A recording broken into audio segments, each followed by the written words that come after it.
지금까지 봤던 세포소기관, 핵, 그리고 리보솜, 소포체, 골지체, 미토콘드리아, 세포막 이렇게 봤는데요. 여기까지 본 세포소기관들은 사실 식물세포와 동물세포에 공통적으로 존재하고 있는 세포소기관이에요. 그런데 지금부터 볼 세 가지 세포소기관은 식물세포만 가지고 있는 세포소기관입니다. 식물세포에만 존재하는 세포소기관, 액포, 그리고 엽록체, 마지막으로 세포벽인데요.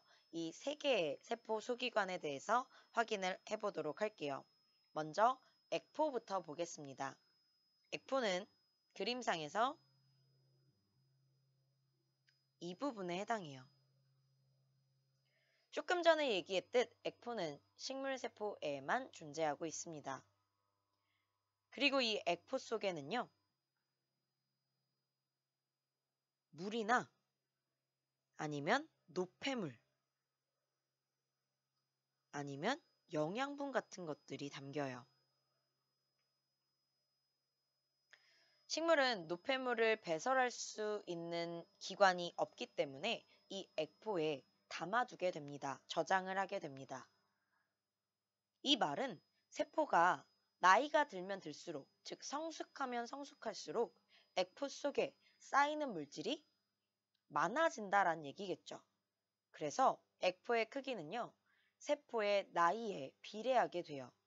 정리하면 세포가 성숙하면 성숙할수록 액포의 크기가 증가한다라는 거죠. 그래서 어떤 좀 늙은 세포, 늙은 식물세포를 봤을 때 액포가 세포의 절반을 차지하기도 한대요.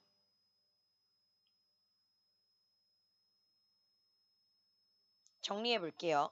액포는 식물세포에만 존재하는 세포 소기관이고요. 이 액포 안에는 물이나 노폐물, 영양분 같은 것들이 저장되어 있어요. 여기에다가 색소도 함께 알아두시면 됩니다. 그런데 그 중에서 가장 중요한 건 물이 저장된 장소라는 거예요. 물을 저장할 수 있는 장소라는 거죠. 그리고 이 액포는 세포가 성숙하면 성숙할수록 크기가 증가하게 됩니다. 그 다음 세포 소기관은 엽록체에 대해서 볼게요. 엽록체는 그리고 얘가 바로 엽록체예요. 누구랑 생김새가 비슷하게 생겼죠? 미토콘드리아와 비슷하게 생겼죠. 그런데 미토콘드리아는 핫도그나 소세지 모양이라고 생각하면 되고요. 엽록체 같은 경우에는 안쪽에 동전 같은 것들이 쌓여있는 구조가 있다라고 구분을 하시면 돼요.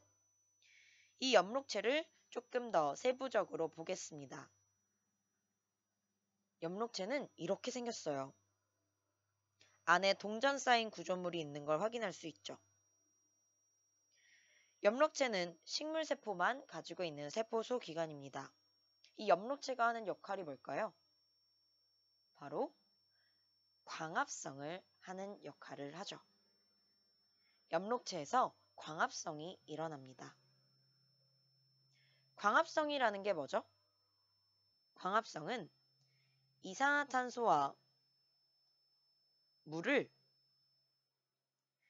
빛 에너지를 이용해서 포도당으로 합성하고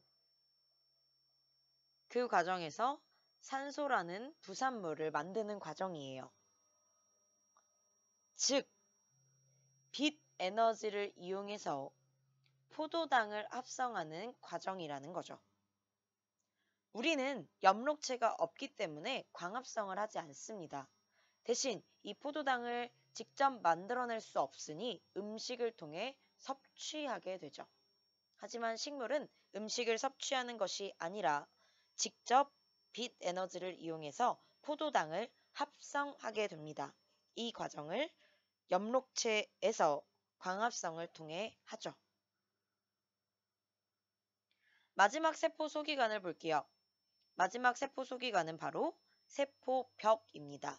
식물세포의 가장 바깥쪽에 있는 단단한 막이에요.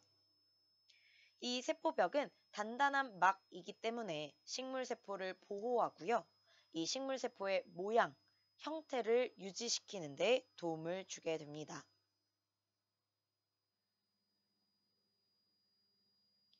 세포벽은 식물세포에만 존재하고 있고요. 세포막 바깥쪽에 있는 단단한 벽으로 세포를 보호하고 세포의 형태를 유지하고 있어요.